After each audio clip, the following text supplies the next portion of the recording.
নমস্কার। গল্পে গল্পে গাথা মালিকা চ্যানেলে আমি দেবনীতা আপনাদের সকলকে স্বাগত জানাই। আপনারা শুনছেন আশাপূর্ণা দেবীর লেখা উপন্যাস ঝিনুকে সেই তারা। আজ শোনাচ্ছি উপন্যাসটির তৃতীয় পর্ব। বরাবর আমি এই সময়টায় বই টই পড়ি। যতক্ষণ না পটল চান করাতে আসে ততক্ষণ ও ছাড়া আর কি বা করব, কোন সময় বা কি করব। কাকা আসার খবরে যে উৎসাহ বোধ করছিলাম এ কদিনেই তা নিভে যাচ্ছে। হয়তো সন্দীপ যা বলছে তার মধ্যে যুক্তি আছে, কিন্তু বলার ভঙ্গিটা বড় রূঢ়। রূঢ় করে বলা কথার রূঢ়তাটাই চোখে পড়ে, যুক্তিটা নয়। কতক্ষণ যে কিচ্ছু না ভেবে কিছু না পড়ে ঘড়ির দিকে পর্যন্ত না তাকিয়ে শুয়ে আছি জানিই না। দেখি জলই এসেছে ঘরে। জলি সেই তখনকার আনন্দময়ী মূর্তিটা এখন আর নেই, কিন্তু জলির মুখে লালির মুখের মতো অসহিষ্ণুতার আর ঔদ্ধত্যের উগ্র ছাপ নেই। তাই দেখে ভালোই লাগলো। হেসে বললাম, তুমি এই প্রথম আমার ঘরে এলে। আমি তোমার থেকে ছোট, তুই বললেও পারো। জলি বলল। জলি আমায় আপনি বলল না, অথচ তুই বলার প্রস্তাবটা করলো। লালি আমায় আপনি বলেছে, কিন্তু তুই বলতে বলেনি। দুই বোনের প্রকৃতিতে অনেক পার্থক্য আছে, কিন্তু চট করে তুই বলা শক্ত। আমি যদি ঘুরে টুরে বেড়াতে পারা সহজ স্বাভাবিক একটা মানুষ হতাম, দাঁড়িয়ে থাকার জন্যে দেখতে পেতাম ওর থেকে আমি অনেকটা লম্বা, হয়তো ওটা সহজ হতো।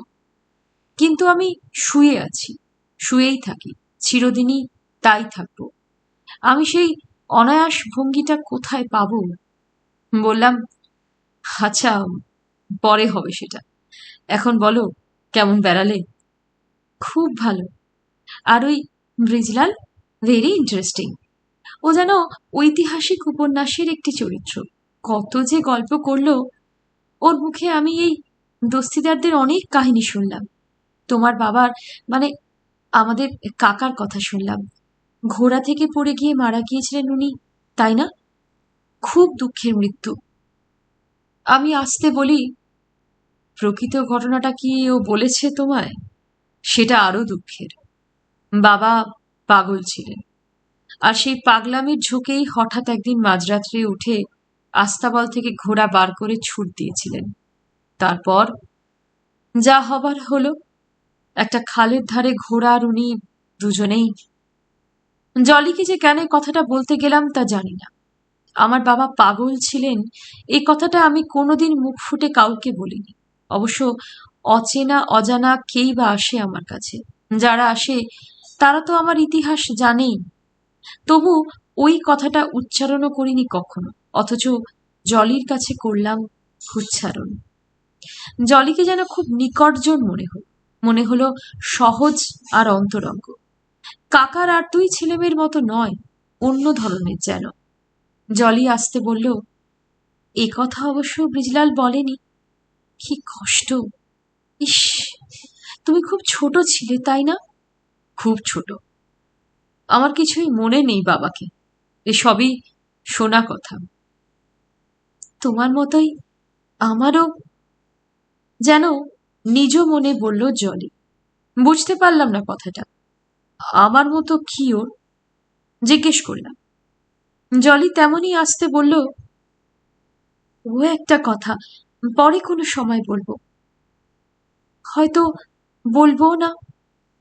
আমি কৌতূহল প্রকাশ করি না। লোকে স্বেচ্ছায় যেটুকু যা বলে সেইটুকুই জানা ভালো, তার বেশি কৌতূহল করতে নেই। জলিও আমার ঘরের বইগুলো দেখতে লাগলো। তারপর হঠাৎই, রসু আসছি বলে বেরিয়ে গেল। কি হলো? কেউ কি ডাকলো? আমি তো কই শুনতে পেলাম না। একটু পরেই এলো আবার। এখন ওর হাতে ফুলের তোড়া সাজানো একটা ফুলদানি। লম্বা ধাঁচের কাঠগ্লাসের এই ফুলদানিটা তিনতলা একটা আলমারির মাথায় দেখেছি আমি। পুরনো কালের জিনিস। ওর জোড়াটা ভেঙে গিয়েছিল বলে বাতিল হয়ে পড়েছিল। তাছাড়া জোড়া ফুলদানি থাকলেই বা কাজে লাগাচ্ছে কি? আগে দেখেছি মালি সকালবেলা দিয়ে যেত তোড়া গেঁথে, আলাদা করে আনতো পুজোর ফুল। মা ওই ফুলগুলো নিয়ে মন্দিরে যেতেন, আর তোড়াটা আমার ঠাকুমার ছবির তলায় রাখতেন। আশ্চর্য, নিজের মা বাবা কি স্বামীর ছবি টবির তলায় নয়, শাশুড়ির ছবির তলায়। বাঙালি ঘরে এটা বিশেষ দেখা যায় কি জানি না। শাশুড়ি টাশুড়িকে তো বিরুদ্ধ চোখেই দেখে শুনেছি, অবশ্যই আমি আর কতটুকু জানি। তা মা মারা যাওয়ার পর থেকেই ওসব বন্ধ হয়ে গেছে। জলি তোরাটা আমার খাটের ধারে টেবিলে রেখে বলল, এতক্ষণ মনে ছিল না, অথচ এই তোরাটা তোমার ঘরে রাখবো বলেই গেঁথেছিলাম, আর একটা বাবার টেবিলে রাখলাম। এত সুন্দর সুন্দর সব জিনিস এখানে সেখানে ছড়ানো আছে তোমাদের বাড়িতে, দেখে অবাক লাগে আর মনটা হায় হায় করে। কেউ দেখবার নেই, ভোগ করবার নেই। আমি হেসে বলি, তোমরা তো এলে এবার। আমরা? জলি কেমন একরকম হেসে বলে, আমরা কি থাকতে এসেছি? আমি চমকে উঠি, থাকতে আসনি? না। তবে যে সবাই বলল, সবাইকে তাই বোঝানো হয়েছে, কারণ কিছুদিন একেবারে এসে গেলাম ভাবে থাকলে তবেই তো তোমাদের বিষয় সম্পত্তি অবস্থা ব্যবস্থার প্রকৃত তথ্য বোঝা যাবে। তারপর জলই থেমে গেল। হঠাৎ বাতাসটা কেমন বন্ধ বন্ধ লাগলো। অবাক হয়ে তাকালাম জলের দিকে। কি বলতে গিয়ে থেমে গেল। কি তারপর? প্রশ্ন করা আমার স্বভাব নয়, তবু না বলে ফেলে পারলাম না। কি তারপর? জলি আমার টেবিলের একটা বই নিয়ে উল্টাচ্ছিল। আমার প্রশ্নে মুখ তুলে একটু হেসে বলে, বলে দিলে মনে হবে স্পাইয়ের কাজ করছি, তবু তুমি বলেই বলছি, তোমার কাছে কিছু চাপতে ইচ্ছে করছে না। তারপর বাবা ওর সম্পত্তির অংশ বেচে দিয়ে টাকা করে নিয়ে ফিরে যাবেন। মনে হলো আমার মনের ওপর যেন একটা চাবুক পড়ল। এই উদ্দেশ্য নিয়ে এসেছেন কাকা? খুব অস্ফুটে বললাম। কাকাকে আমার অন্যরকম মনে হয়েছিল। জলি আমার দিকে তাকিয়ে একটু হাসল, বলল, খুব ভুল বলনি। তুমি এই একটা ঘরের মধ্যে থেকেও অনেক কিছুই বুঝতে পারো মনে হচ্ছে। আসলে ওর মানে বাবার মোটেই এসবের ইচ্ছে ছিল না। বাবা অনেক লড়েছেন, বলেছেন যাদের প্রতি কোনো কর্তব্যই করলাম না তাদের সম্পত্তির উত্তরাধিকারিত্বের দাবি করতে যাব কোন মুখে। কিন্তু লালি আর সন্দীপের চাপে পড়েই আমার কথাগুলো লাগিয়ে দেওয়ার মতো শুনতে লাগছে, তাই না? আমি বলি, তাহলে বলো না। যদিও খুব একটা উত্তেজনা অনুভব করছিলাম সবটা শুনবার জন্য।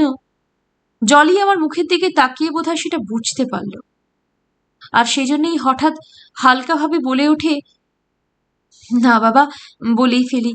আধখানা বললে আবার আধ কপালে ধরবে। ব্যাপারটা হচ্ছে, সন্দীপ আর লালি দুজনেরই বরাবরের ইচ্ছে বাইরে গিয়ে পড়াশোনা করবে, কিন্তু বাবার তো অত টাকা ফাঁকা নেই। তাই ওরা এ যাবৎ কেবলই জপিয়ে আসছে ওর শেয়ারটা বেচে দিয়ে টাকার ব্যবস্থা করতে। ইদানিং তো রীতিমতো ফাইট।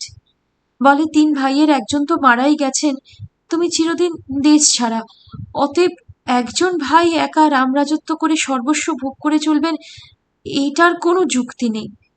তুমি ভোগ করছো না, তুমি তোমার অংশ বেচে দিয়ে টাকা নেবে, এর মধ্যে অন্যায়টা কোথায়? জ্যাঠামশাই রামরাজত্ব করে একা সর্বস্ব ভোগ করছেন, কথাটা কি অদ্ভুত অসুন্দর। কিন্তু জলির মুখ থেকে কথাটা ঠিক অসুন্দরভাবে বেরোলো না।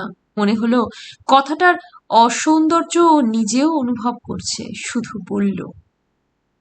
একটুক্ষণ দুজনেই কেমন চুপ করে গেলাম। তারপর আমি বললাম, কিন্তু সন্দীপকে তো ঠিক এরকম মনে হলো না, বরং এইসব সম্পত্তি টম্পত্তির ব্যাপারে ওর তো বেশ ঘৃণাই দেখলাম। জলি শুধু একটু হাসলো। ওর হাসিটার মধ্যে বিশেষ একটি ব্যঞ্জনা ছিল। জলি আরো একটু বই উল্টালো, তারপর বলল, যাই, নিজেকে একটু গুপ্তচর গুপ্তচর লাগছে। আমি হেসে বলি, মনে করো কাউকে কিছু বলনি। তাই মনে করব। জলি চলে যাচ্ছে দেখে মনটা কেমন হতাশ হতাশ লাগলো। ওর সঙ্গে কথা কয়ে বেশ ভালো লাগছিল। বললাম, বসো না আর একটু, এখানে তোমার কি এত কাজ? না, আমার কিছু কাজ নেই, তোমারই কাজ। ওই যে তোমার বেগুনবাবু না পটলবাবু তোমার স্নানের জোগাড় শুরু করেছেন। সারাদিন ওরা আর কেউ এলো না, শুধু নিমাই, জগদীশ ইত্যাদি করে যার যখন যা কাজ করে গেল।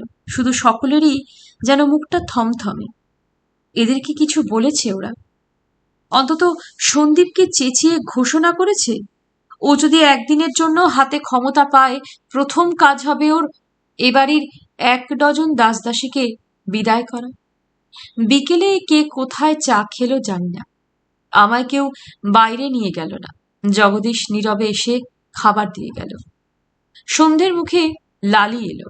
লালি এখন শাড়ি পরেছে, দেখতে ভালো লাগলো, কিন্তু ওর কথাটা ভালো লাগলো না। ধপ করে বসে পড়ে বলল, জলি দেবী তখন অতক্ষণ ধরে কি এত বাগতাল্লা মারছিলেন? হঠাৎ বলে ফেললাম, কখন? আহা, সকালে ফুল নিয়ে এসে ঢুকলেন যখন। দিদির সম্পর্কে ওর এই ভাবটা আমার এত বিশ্রী লাগলো, কারোর সম্পর্কেই যেন ওর কোনো সমীহ নেই। আমি বললাম, কাকা কাল রাত্রে এসেছিলেন, বেশ গল্প টল্প হলো। জানি, খুব আবল তাবল বকে গেলেন তো? আবল তাবল মানে? মানে ওই সময় তো উনি বেশ কয়েক পেগ ছালান কিনা, তখন জিভের দরজা আলগা হয়ে যায়। একটু কড়া গলাতেই বললাম, না বলে পারলাম না। নেশার জিনিস না খেয়েও অনেকে জিভের দরজা আলগা হয়ে যায়। মানে? ওহ, আমায় বলা হচ্ছে? আমি এরকমই, এরকমই কথা আমার। ভালোই। আপনাদের এই বাড়িটা আমার ভুতুড়ে বলে মনে হচ্ছে, তাই বুঝি? আর আমরা সব ভূত টুত? প্রায়। আপনি তো বটেই, স্রেফ মোড়ে ভূত হয়ে পড়ে আছেন। সে কথা কি আর জানি না? আমি হেসেই বলি, শুধু যতদিন পৃথিবীর অন্ন জল ধ্বংস করবার অধিকার আছে করে চলব। শুধু অন্ন জল? লালি চোখ নাচিয়ে হেসে বলে, ক্ষীর, ছানা, আঙুর, আপেল, দামি দামি টনিক এসব নয়? তাও, যদিও বুঝি সমস্তই স্রেফ বাজে খরচ। লালি ঈষৎ অপ্রতিভ গলায় বলে, তা বলে তা বলছি না। তুমি বলছো না, আমিই বলছি। যাকে ওসব কথা। লালি বেশ কৌতুকের গলায় বলে, আজ দাদার সঙ্গে আপনার জেঠিমার ওই কিরকম যেন বোনের হয়ে গেল একচুট। সে কি? হ্যাঁ তো, উনি গুটি গুটি ওপরে উঠে গিয়ে বলতে এসেছিলেন আপনার ওই পিসিটি নাকি স্রেফ পাতানো পিসি। অতএব উনি কোন সুবাদে নিজে তো রামরাজত্ব করে থাকেনি, আবার নাকি এ বাড়ি থেকে কোথাকার কোন ভাসুরের ছেলেদের জিনিসপত্র সাপ্লাই করেন। দাদা তুম করে বলে বসলো, তা আপনিই বা কোন সুবাদে এখানে আছেন? কাজকর্ম তো কিছুই করেন না, শুধু রাজার হালে বসে বসে।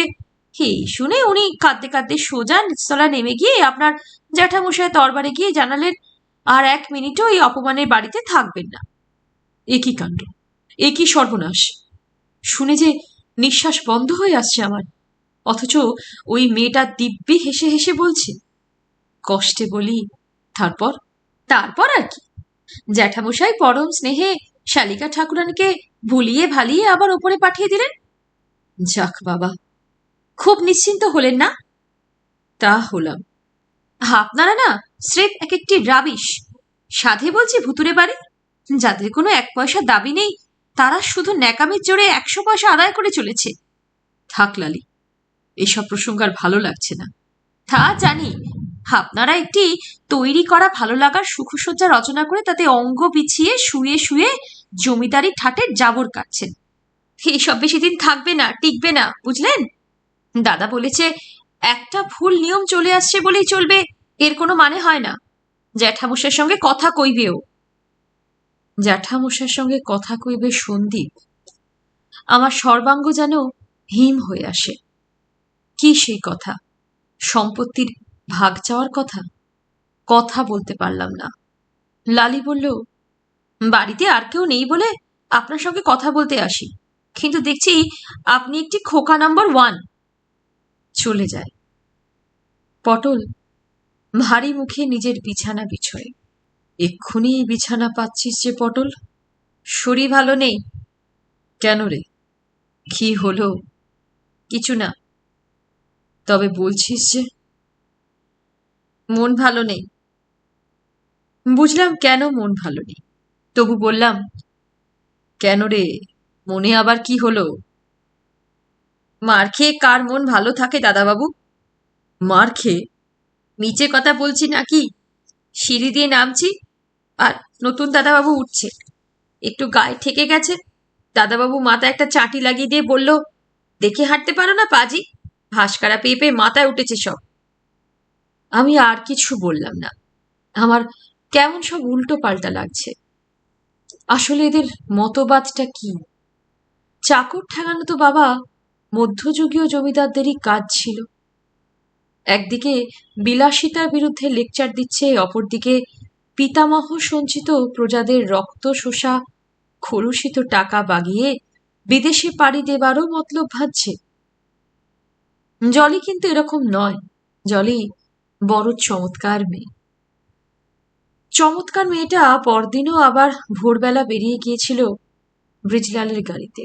যখন ফিরল দেখতে পেলাম আমি তো সেই বারান্দায় বসে আছি আমার রথের উপর। মন্দিরের কাঁসর ঘণ্টার রব শেষ হয়ে গেছে। সকালবেলায় সুন্দর মেঘলা আকাশ, কিছুটা বাতাস বয়ে যাচ্ছে মাঝে মাঝে। হয়তো আজ বৃষ্টি হবে। গত রাত্রেও বৃষ্টি হয়ে গেছে। চারিদিকে শুধু বৃষ্টি ধোয়া সবুজের সমারোহ।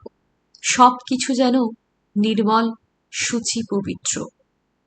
অথচ এই পৃথিবীতে কুটিলতার অন্ত নেই, হিংসার অন্ত নেই, অন্ত নেই নিষ্ঠুরতার।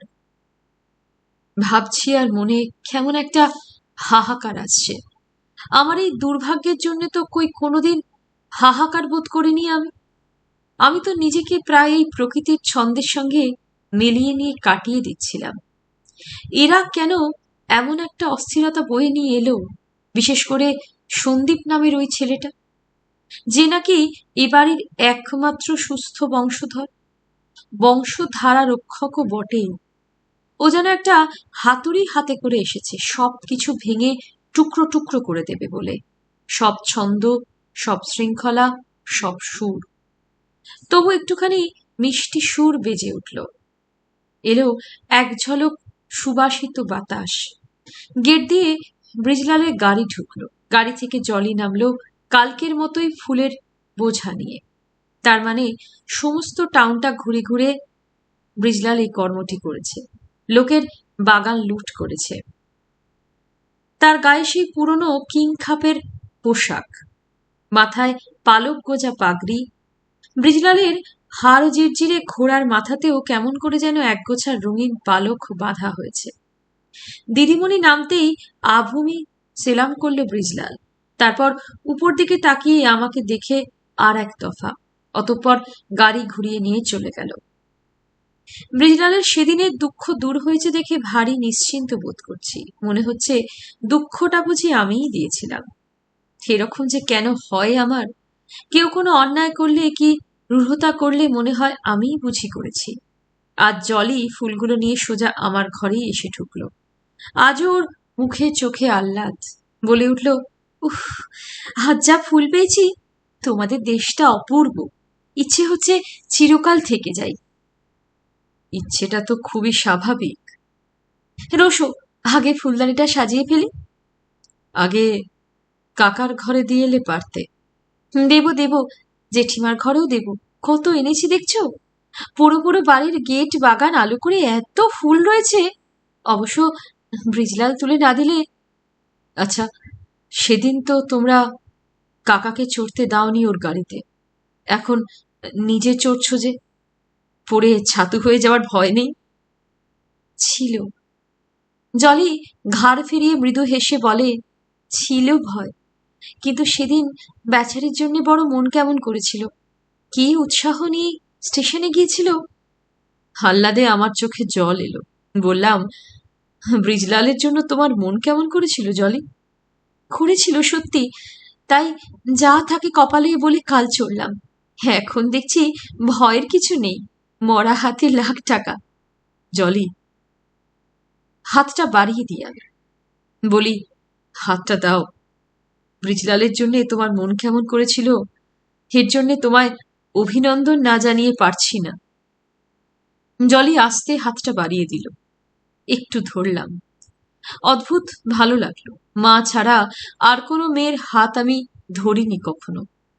জলি বলল, তুমি এত ভালো, তবু ঈশ্বর তোমায় এত দুঃখী করেছেন কেন? আমি দুঃখী নই জলি, সেটা তোমার মহত্ব না, হয়তো এটা আমার ভীরুতা। সংসারের অজস্র কিচিরমিচিরের থেকে দূরে একটি শান্তি আর সুসময় গড়া নিশ্চিন্ত আসনে বসে থাকতে পাওয়াটাকে আমার নিরাপদ মনে হয়। যুদ্ধক্ষেত্রের বাইরে কাটিয়ে দিচ্ছি বেশ। তোমার জ্যাঠামশাইয়ের মতো হতে পারতে তুমি। আমার জ্যাঠামশাইয়ের কি জানো তুমি? জানি না বেশি, বাবার মুখে শুনেছি কিছু কিছু, আর এখানে এসে যা দেখলাম তাতে মনে হচ্ছে সংসারের অজস্র কিচির মিচির নিচতা ও ক্ষুদ্রতার মধ্যে বাস করে উনি তার মধ্যে নেই, তার থেকে কত উঁচুতে। জ্যাঠামশাইকে বুঝতে পেরেছে জলি। আর একবার ওর হাতটা ছুঁতে ইচ্ছে করলো আমার। লালি সন্দীপের থেকে কত অন্যরকম জলি। ওর হৃদয় আছে, সে হৃদয়ে সত্যের অনুভূতি আছে। আর একবার হাত বাড়াতে লজ্জা করলো, তাই বাড়ালাম না, শুধু বললাম, জলি, আমি তোমার কাছে কৃতজ্ঞ। হঠাৎ তোমার মনের সুরের সঙ্গে আমার মনের সুরের মিল আছে। তুমি জ্যাঠামশাইকে বুঝতে পেরেছ। তোমাকে ব্রিজলালির দুঃখ অভিমান স্পর্শ করেছে, অথচ লালি কত অন্যরকম, সেটা অস্বাভাবিক নয়, বলল জলি। তা জানি, প্রত্যেকটি মানুষই নিজস্ব ছাঁচে গড়ে ওঠে, তবু এক মা বাপের সন্তান, এক পরিবেশে বেড়ে উঠেছ। জলি হঠাৎ আমার খুব কাছে সরে আসে, ইচ্ছে করে নিজে থেকে আমার হাতের উপর একটা হাত রেখে বলে, এক মায়ের সন্তান বটে, কিন্তু এক বাবার নয়। তার মানে? আমি প্রায় বিদ্যুতের শক লাগার মতো চমকে উঠি, কথা বলতে পারি না। জলি কি বলছে তার মানে জানে? জলি বলে, জানতাম তুমি চমকাবে, যে শুনবে সেই চমকাবে, কিন্তু কথাটা সত্যি। কাল তোমায় বলেছিলাম মনে আছে, তোমার মতোই ভাগ্য আমার, সেটা বাবার ব্যাপারে।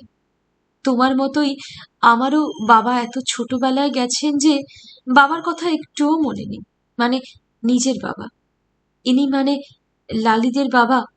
ইনি অবশ্য আমাকে নিজের মেয়ের মতোই দেখেন, নিজের মেয়ের মতোই ভালোবাসেন। তবু সত্যটা বললাম তোমায়, যা কখনো কাউকে বলিনি। কেন জানি না, তোমার সামনে সত্যিটাই বলতে ইচ্ছে করছে। কেন? বোধহয় তুমি বড্ড খাঁটি আর সৎ ছেলে, তোমার পরিমণ্ডলটা পবিত্র। আমি জলির দিকে তাকিয়ে থাকি অবাক হয়ে।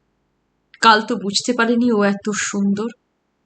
একটুক্ষণ চুপ করে থেকে বলি, তাহলে কাকা তোমার পালক পিতা? পালক পিতা? জলি মৃদু হেসে বলে, সেটা অবশ্যই।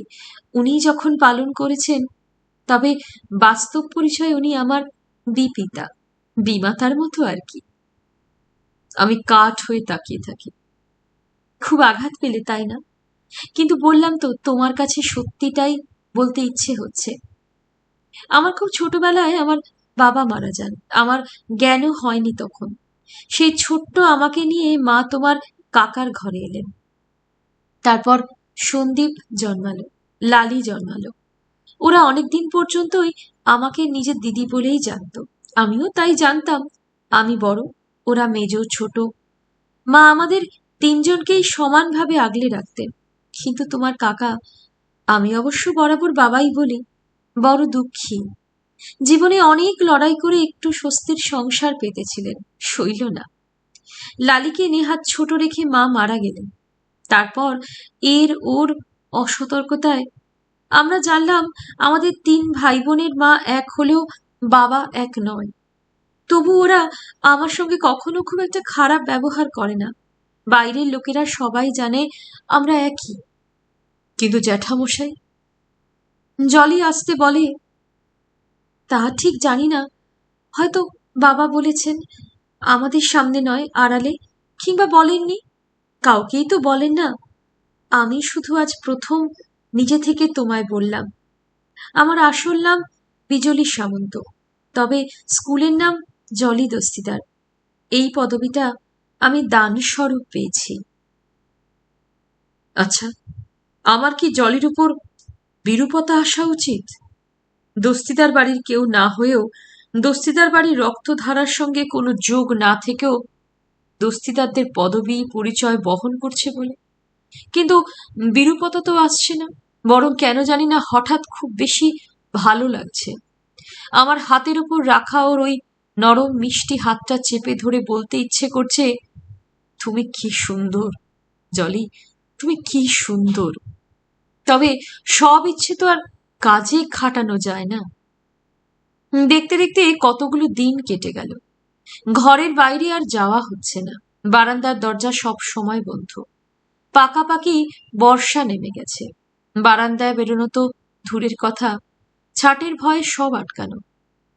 প্রতি বছর বর্ষাটা আমার ভারী খারাপ লাগে। ওই যে সকাল বিকেল খোলা আকাশের নিচে খানিকক্ষণ বসতে পাওয়া, ওই যে খোলা জানালার মধ্য দিয়ে সারাদিনের প্রকৃতির নানা বৈচিত্র্য দেখা, ওই যে ঘরের মধ্যে দুরন্ত বাতাসের খেলা, সেগুলো বর্ষাকালে ব্যাহত হয়।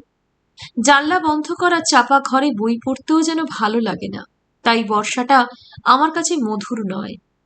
কিন্তু এবার যেন কোথা দিয়ে দিনগুলো কেটে যাচ্ছে। হয়তো জানলা দরজা এঁটে দিনের বেলায় আলো জ্বালিয়ে তাস খেলছি আমরা, আমি, জলি আর লালি। নয়তো গল্প করছি, কখনো আমি আর লালি, কখনো আমি আর জলি। এক একদিন আবার গানও গাওয়া হতো। না না, আমি নয়, জলি আর লালি। লালি প্রায়শই ইংরেজি গান গায়। কনভেন্টে পড়েছে ও, নির্ভুল উচ্চারণ, ফাইন গলা। ফুর্তির চোটে নেচেই দেয় এক একদিন। জলির গলা লালির মতো অত সুরেলা নয়, তবে মিষ্টি। জলি ওই মিষ্টি গলাটা নিয়ে টুকরো টুকরো গান গেয়ে ওঠে, বাংলা গান। কখনো পুরোটা নয়, কখনো রবীন্দ্রনাথ, কখনো অতুল প্রসাদ, কখনো নজরুল, কখনো কখনো বা রামপ্রসাদী। লালি তখন বলে, দিদি ক্ষমা দেবী? আমি বলি, বাহ, কেন, খুব সুন্দর লাগছে তো। লাগবেই তো, যেমন বিদ্যে বাজারও নেই তেমনি পণ্ডিত গুণমণি। এই যে যেমন মিনমিনে তেমনি প্যান প্যানে গান ভালো লাগে। রামপ্রসাদী বুঝি প্যান প্যানে? প্যান প্যানে না হলেও ঘ্যান ঘ্যানে, কেবল মা আর মা। তুম গেয়ে ওঠে নিজে ইংরেজি। গানের মাঝখানে বলে, আসুন খেলা যাক। জলি বলে, কেন, বেশ তো গাইছিলি। রাবিশ। লালি ভীষণ ছটফটে, বেশিক্ষণ স্থির হয়ে থাকতে পারে না। খেলতে খেলতে বলে, ধুর, আর ভাল লাগে না। গল্প করতে করতে বলে, উফ, অসহ্য লাগছে, কবে যে বাপের কাজ মিটবে, এই ভুতুরে বাড়ি থেকে পালাবো। জলি বলে, আচ্ছা, তোর এত খারাপ লাগে কেন বলতো? আমার তো খুব ভালো লাগে এখানটা। তার মানে তুই নিজেও ভুতুরে? তা নইলে জেঠিমার ঘরে গিয়ে বসে গল্প করিস? আমি বলি, কেন, কি হয় তাতে? কি আর হয়, মাথাটি স্রেফ গুবলেট হয়ে যায়। মহিলাটি তো পুরো পাগল।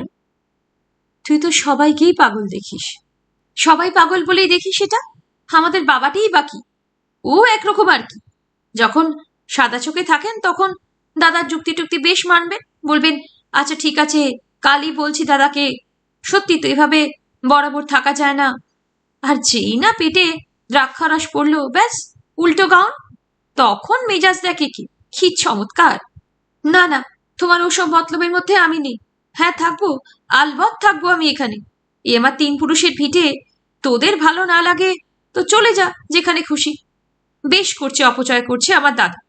বলি, তোদের তাতে কি? আমার বাপ বুর্জোয়া ছিল, ঠাকুরদা বুর্জোয়া ছিল, আমিও বুর্জোয়া হব, ব্যাস। করবে কি? আসছে তোদের তাড়িয়ে দিতে হবে? দাস দাসী তুলে দিতে হবে? কেন কেন, এ বাড়িতে অতিথিশালা ছিল তা জানিস? মুনিশদের জন্য রোজ 1 মণ চালের ভাত রান্না হতো। উফ, কথা শুরু হলে আর রক্ষে নেই। এও একরকম পাগল, মাতাল আর পাগল একই। লালি বলে, হ্যাঁ, অনায়াসেই এ কথা বলতে পারে লালি। বাপের সম্বন্ধেও কোনো কথা আটকায় না ওর। সেদিন তো ফট করে বলেই বসলো, নেহাত কারে পড়েই আপনাদের এই হতচ্ছাড়া জায়গায় পড়ে আছি। বাবা শেয়ারের টাকাটা উদ্ধার হলে আর একদিনও নয়। তা আপনার জেঠুটি তো দেখছি রীতিমতো ঘুঘু ব্যক্তি, সেটি আর সহজে হতে দিচ্ছেন না। দাদা তো অন্যায় কিছু বলেনি, বলেছিল চুলচেরা অংশের দাবি টাবি করছি না আমরা, কোটফুট করার সময়ও নেই। আপনি নিজের বিবেচনা অনুযায়ী 1/3 মতো মূল্যস্বরূপ টাকা আমাদের দিয়ে দিন, আর কখনো আপনাদের শান্তিভঙ্গ করতে আসবো না। তা পুরো ভদ্রলোক বলে কি না, আমার বিবেচনাটা উচিত বিবেচনা হবে, একথা তোকে কে বলল? দাদাও কম চালাক নয়। দাদা বলল, ধরুন ওটা আমারই বিবেচনা। বুড়ো বলল, 1 কোটি ধন্যবাদ। কথা খুব মার কাটারি। তারপর ভদ্রলোক বলে কিনা, কিন্তু সেই বিবেচনার ফল তো ফলাতে পারছি না রে, অত টাকা কোথায়, ব্যাংক তো গড়ের মাঠ। বোঝো ব্যাপার। সাধে বলছি বুড়ো খুব চাল্লু আছে। থামতেই চায় না মেয়েটা। ওর কথা শুনে জলি রেগে ওঠে, বলে, তুই একটু থামবি লালি, বকবকানিতে তো তুইও পাগলের ওপর গেলি। লালি তবু থামে না, বলেই চলে, উফ, কতদিন থেকে আশায় বুক বেঁধে পিতামহ প্রপিতামহদের এই রাজত্বটির ওপর দৃষ্টি নিবদ্ধ করে বসে আছি, যাতে এর থেকে ভবিষ্যৎ জীবনটা বাঁধিয়ে নিতে পারি। শুধু শ্রীল শ্রীযুক্ত অপূর্বমোহন দস্তিদারকেই কায়দায় আনা যাচ্ছিল না। সেন্টিমেন্ট অথবা কুসংস্কারের রহস্য জালে আবৃত হয়ে কেবলই মাথা নাড়ছিলেন। তেনাকে যদি বা অনেক কায়দা করে এনে ফেলা গেল, তা আবার বেকায়দায় ফেলছেন বড় দস্তিদার। টাকা নেই মানে? এই যাবৎকাল যে আমরা রূপসত্ব থেকে 1 পয়সা খাইনি, পড়িনি, নিইনি, সেগুলো কোথায় গেল? দাদা বলছিল এখনো যা আছে এদের ফেলে চড়ে 4-5 লাখ, তবে তার 1/3 কি কম নাকি? সেটা হাওয়ায় উড়ে যাবে, আর আমরা টাকার অভাবে কষ্ট পাবো, জীবনের কোনো ইচ্ছেই পূরণ হবে না। এ কি বামদাবাজি নাকি? লালি তার সেই হাঁটু বার করা ঢোল্লা জামা পরে পা নাচিয়ে নাচিয়ে রাগ দেখায়। বাপিকে ভালো মানুষ পেয়ে ঠকাবার তাল। বাপি নিজেই চলে গিয়েছিলেন, ওকে তো ওর বাবা ত্যায্যপুত্র করেনি যে বিষয়ের ভাগ পাবে না। শুনতে শুনতে যেন মরমে মরে যেতে হয়। যদি বলি, লালি, এসব বড়দের ব্যাপার, এ নিয়ে তুমি এত মাথা ঘামাচ্ছ কেন? বড়রা যা হয় করবেন। লালি ঠোঁট উল্টে বলে, ওহ, বড়রা, তারা একজন চালাকের রাজা আর একজন বোকা শিরোমণি, বুঝলেন? তাহলে আর আমি কি ছোট নাকি? আর 10 মাস গেলেই সাবালক হব, তা জানেন। এরকম কথাই বলে লালি, আর জলি সামলাবার চেষ্টা করে।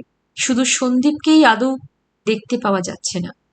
সে নাকি তার কোন এক বন্ধুর উকিল বাবার সঙ্গে পরামর্শ করতে মাঝে মাঝে কলকাতা ছুটছে, আর ফিরে এসে বাপের সঙ্গে ঝগড়া করছে, জ্যাঠামশাইয়ের সঙ্গে কথা কাটাকাটি করছে। কি বাড়ি কি হয়ে গেল! ঘর মুছতে এসে তরু দেয়ালকে শুনিয়ে শুনিয়ে বলে, মা লক্ষ্মী যেন ডানা মেলে উড়ে যাচ্ছে। জগদীশ বলছে দেশে চলে যাবে। যাবে নাই বা কেন? ও রসুই ঘরের উনুন পড়ে কাঁদছে, সব বুলবুলাও বন্ধ। বরাদ্দ কি না, এবেলা বিস্কুট পাউরুটি, ওবেলা বিস্কুট পাউরুটি। ডিম খাবে তা কোনো বাহার নেই, শুধু সেদ্ধ। ছি, আরে বাবা, বড় মানুষেরা ভালো মন্দ বস্তু খাবে না তো কে খাবে শুনি? বাবুরা খাবে দাবে ফেলবে ছড়াবে, তবে না আমাদের দিকে গড়িয়ে আসবে। তা নয়, সব বন্ধ। বলি, বাবুরা খাওয়া বন্ধ করলেই কি আমাদের খড়ের চাল ফুঁড়ে সেই সব দ্রব্যি ছুটে আসবে? পৃথিবী থেকেই উঠে যাবে সেসব, এই হবে। মুরুকে যাক, এখন অন্নটা না উঠলেই বাঁচি। দেয়ালকে বলে তরু। দেয়াল তো আর উত্তর প্রত্যুত্তর করে না, তাই ঘর মোছা হলেই চলে যেতে হয় ওকে। আবার এক সময় বামুনদি ভাতের থালাতে শোনাতে বসে, রজনী পিসির এবার হয়েছে মুখের মতো। যেমন সপ্তাহতে অপছন্দ, সপ্তাহতে রাগ ঝাল, তেমনি জব্দ হয়েছে। সেদিন মাছ কম বলে ভাতের থালা ঠেলে দিয়েছে, আর পড়বি তো পর নতুন দাদাবাবুর চোখে, ব্যাস হয়ে গেল একখানে। বামুনদি সোৎসাহে বলে, বলেছে চুরি পিটিয়ে পিটিয়ে। শুনলাম আপনি নাকি এই দস্তিদার বাড়ির জামাই। আপনি অন্তত তাই বলছেন, তা জামাইটি কার? যার জামাই তার কাছে গিয়ে নালিশ করুন গে। আর কেন এখানে মাটি কামড়ে পড়ে থাকা? আশ্চর্য, লজ্জা বলে বস্তুটা কি আপনাদের মধ্যে একেবারে নেই? ব্যাস থোঁতা মুখ ভোতা। সেই থালা টেনে নিয়ে চোখের জলে ভাত মেখে খেতে হলো। বেশ হয়েছে, ঠিক হয়েছে। যেমন চিরটা দিন আমায় জ্বালিয়েছে বুড়ো, মাছ কম দুধ কম বলে, তেমনি ফল ফলেছে। তবে নতুন দাদাবাবু যে আবার আমাদের উপরও দৃষ্টি পড়েছে, বলে কিনা এত লোকজন দেখলে মাথা খারাপ হয়ে যায়, দু একজনকে রেখে সব ছাড়িয়ে দেওয়া উচিত। শোনো কথা, বাড়ির একটা মান সম্মান নেই, আবার ঠাকুর মন্দিরেও নজর, ওসব নাকি বাজে খরচ, মানুষে খেতে পায় না, আর পাথরের ঠাকুরের পেছনে এত খরচ। এই কালির ছেলে তো, দেবদি যে ভক্তি নেই, নইলে ভেবে দেখে না পাথরের ঠাকুর হাত বের করে খায় না, তাকে যা ধরে দেওয়া হয় মানুষেই খায়। আর এই যে পাঠ কীর্তন কত কথার জন্য খরচ, সেও মানুষের ভোগেই লাগে। বায়োস্কোপ থিয়েটার দেখতে গেলে পয়সা লাগে, এতে লাগে না? অমনি আনন্দ পাচ্ছে মানুষে, এটা বাজে খরচ হলো? বামুনদির কথা স্রোতে বাধা দিতে বলি, বামুনদি, এবার আমি ঘুমোবো, বড্ড ঘুম পাচ্ছে। তখন বামুনদি ব্যস্ত হয়ে উঠে পড়ে, আর চলে যাওয়ার সময় বলে যায়, আহা, আমাদের ঘরের দাদাবাবুর মতো সোনার ছেলে আর হয়নি, এমন ছেলেকে ভগবান মেরে রেখেছে। আর ওইসব ছেলে, হুঁ। শুনে লজ্জা করে খুব, ভয় হয় পাছে সন্দীপের কানে যায়। আর মাঝে মাঝে মনে হয় আমাকে যদি ভগবান না মারতো, আমিও হয়তো অন্যরকম হতাম। ছিটকে ছিটকে এইরকম নানা কথা কানে আসছে, আর তাই থেকেই বুঝতে পারছি শান্ত সমুদ্রের অন্তরালে কোথাও যেন ঘূর্ণি ঝড় উঠছে। ওই ঝড় হয়তো নিশ্চিন্ত জাহাজখানাকে তছনছ করে দেবে। খুব ভয় করছে, অভাবিত একটা আতঙ্কে সর্বদা কাঁটা হয়ে আছি। তবু কি আশ্চর্য, তার মধ্যেও কেন যে অদ্ভুত একটা আনন্দে মনটা ভরে থাকে তা বুঝতে পারি না। এই আনন্দের অনুভূতিটা একেবারে অজানা। যেদিন মনের মতো বইয়ের সেটগুলো এসে পড়ে, সেদিনও এরকম হয়, কিন্তু এটা যেন তার থেকেও, কি বলবো, তার থেকেও তীব্র বোধ হয়। হ্যাঁ, তীব্রই। তাই বাড়ির ওই আতঙ্কের অবস্থাটাও মাঝে মাঝে ভুলিয়ে দিচ্ছে। তবু খুব কষ্ট হলো যেদিন দেখলাম স্বামী পিসি আর অতসী মাসি দুজনে একই গাড়িতে গেট থেকে বেরিয়ে যাচ্ছেন বাক্স টাক্স নিয়ে। কিরকম যেন একটা শোকের মতো হায় হায় ভাব এলো মনে। যদিও ওরা যে চিরকালের মতো যাচ্ছেন এমন কথা ওঠেনি। শুনলাম রথ দেখতে পুরী যাচ্ছেন ওরা, জ্যাঠামশাই ভালোবেসে নিজের খরচে পাঠিয়ে দিচ্ছেন। তবে যদি রথের পরও ইচ্ছে করেন কিছুদিন শ্রীক্ষেত্রে বাস করতেও পারেন। বয়স হয়েছে, তীর্থে যেতে পেলেন, এটা তো আনন্দেরই কথা। তবু ওরা যে যাবার আগে দারুণ কাঁদলেন, এটাই তো খারাপ লাগলো। আমার ঘরেও এসেছিলেন ওরা, আর যা কখনো করেন না তাই দুজনে একসঙ্গে এসেছিলেন। একসঙ্গে তো আসেন না কখনো। কোনো সময় স্বামী পিসি এসে ফিসফিস করে বলেন, বুঝলি মোহন, ওই অতসীটি বড় বউয়ের বোন, ও সোজা মেয়ে মানুষ নয়, ও দিনকে রাত করতে পারে, হয়কে নয়। ওর আদিক্ষেতাতেই বড় বউ এত আদিক্ষেতাওয়ালা। ওই বোনটি যদি সর্বদা আহা আহা দিদি দিদি না করতো, দেখতিস কবে রোগ সেরে যেত তোর জেঠির। পুরো মাগিরা আবার শখ শৌখিন কত, গন্ধ তেলটি মাখবেন, গন্ধ সাবানটি মাখবেন, আদি চিকনের সেমিজ ব্লাউজ পরবেন, সব সময় ধোপতুস্ত কাপড় চাই। ভগ্নিপতির ঘাড় ভেঙে চললো ভালো। আবার কোনো সময় অতসী মাসি এসে টিপে টিপে বলেন, তোমার কাছে আর কি বলবো মোহন, আমি হলাম গে ধান সম্পর্কে পোয়াল মাসি, আর তিনি হলেন জ্ঞাতির ঘরের পিসি। দাম তারই বেশি, কথায় বলে মায়ের বোন মাসি, কাদায় ফেলে ঠাসি, বাপের বোন পিসি, ভাত কাপড় দিয়ে পুষি। তবে মনে দুঃখ জানাবার তো আর লোক নেই, তাই তোমাকেই জানাই। তোমার পিসি এমন ভাব দেখায় যেন তিনি মহারানী, আমি চাকরানী। কেন, আমি কি বিনি দরকারে আছি? ওই জন্মরুগ্ন মানুষটাকে দেখার জন্য একটা নার্স লাগতো না? লাগছে তা, তবু ভাব দেখাবে যেন আমি ভগ্নিপতির বাড়ি অমনি পড়ে আছে আর আয়েস খাচ্ছি, আর উনি একটু কুটনো কুটে আর ভাড়া দিয়ে গেরস্তের মাথা কিনছে। এসব ধম্মে সইবে? তুমি বলো বাবা। চলে ওদের এরকমই, চলতো। কাকারা আসার পর কমেছে, কিন্তু সেদিন এরা দুজনে একসঙ্গে এসেছিলেন, গলা মিলিয়ে কাঁদতে কাঁদতে দুজনে একই ভাষায় কথা বলেছিলেন। চললাম বাবা মোহন, আপদ বালাইরা বিদেয় হলো, এইবার সত্যিকার আপন লোক নিয়ে থাকুন। আমি তো প্রথমটা থতমতই খেয়ে গিয়েছিলাম, বলেছিলাম, বাহ, এইরকম বলছেন কেন, ওইসব রথটথ হয়ে গেলেই তো চলে আসবেন। ওরা বললেন, আর এসেছি তো জ্যাটা তো পান্ডার সঙ্গে চিঠি লেখালেখি করে সেখানে আমাদের জন্য ঘর ভাড়া করিয়ে রেখেছে, রাখলেই বা ভালো না লাগলেই ঘর ছেড়ে দিয়ে চলে আসবেন। এসে কি আর স্থলকুল পাবো বাবা? পাবেন না মানে? নিজেদের বাড়ি। ও কথা তো মন ভুলোনো কথা, আমাদের আবার নিজের কি? স্রোতের শ্যাওলার মতন ভাসতে ভাসতে এখানে এসে ঠেকেছিলাম, আবার নতুন স্রোতে ধাক্কায় ভেসে চলে যাচ্ছি। তবে এও ভবিষ্যৎবাণী করে যাচ্ছি, তোর জ্যাটা যা আশা করছে তা হবে না। ছেঁড়া চুল আর উঠে এসে খোপায় লাগে না, ঘরের জল বার করে দিয়ে বেনু জল নিজেও বেরিয়ে যায়। তোর জ্যাটাকে পস্তাতে হবেই বলে রাখছি। তবে তোদের আশ্রয়ে বড় সুখে ছিলাম, ভগবান তোদের ভালো রাখুক। এখন এই কান্নার মুখের ওপর তো বলা যায় না সুখেই যদি ছিলেন, তবে সর্বদা কেন আপনারা নিজেদের মরণ কামনা করতেন, আর রাত দিন কেন বলতেন আমার যেমন কপাল তাই এই হতমান্যী হয়ে পড়ে আছি? বলা যায় না। তাই শুধু একটু হাত তুলে নমস্কারের মতো করে বললাম, তাড়াতাড়ি আসবেন। কিন্তু আর কি আসবেন ওরা? ওরা চলে গেলেন। জানলার সামনে চেয়ার এনে দেখলাম ওরা দুজনে দুই সখীর মতো ব্রিজলালের গাড়িতে উঠে বসলেন। গাড়িটা গেটের বাইরে চলে গেল।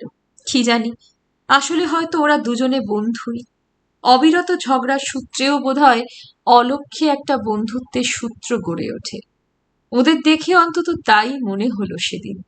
হয়তো ওরা তীর্থক্ষেত্রে গিয়েও অবিরত কোদলি করবেন তুচ্ছ তুচ্ছ জিনিস নিয়ে, তবু পরস্পর পরস্পরের অবলম্বন হবে। কিন্তু পৃথিবীটা কি অকৃতজ্ঞ! ভেবেছিলাম অতসী মাসি চলে যাওয়ায় জেঠিমা বুঝি ভেঙে পড়বেন, কিন্তু কি অদ্ভুত কথাই শুনলাম। শুনলাম অবশ্য দেওয়ালকে শোনানো কথায়। জেঠিমা নাকি বলেছেন, হাড় জুড়িয়েছে আমার, মাথা ঠান্ডা হয়েছে, 20 বছর ধরে জ্বালিয়েছে আমায়ও। এ কি তরু বানিয়ে বলেছে? আজকের মতো এখানেই শেষ করছি আশাপূর্ণা দেবীর লেখাই উপন্যাস ঝিনুকে সেই তারা। কেমন লাগছে পসিবল হলে জানাবেন। যদি আমার পাঠ আপনাদের ভালো লেগে থাকে তাহলে অবশ্যই লাইক করবেন, চ্যানেলটিকে সাবস্ক্রাইব করে আমার পাশে থাকবেন। ধন্যবাদ।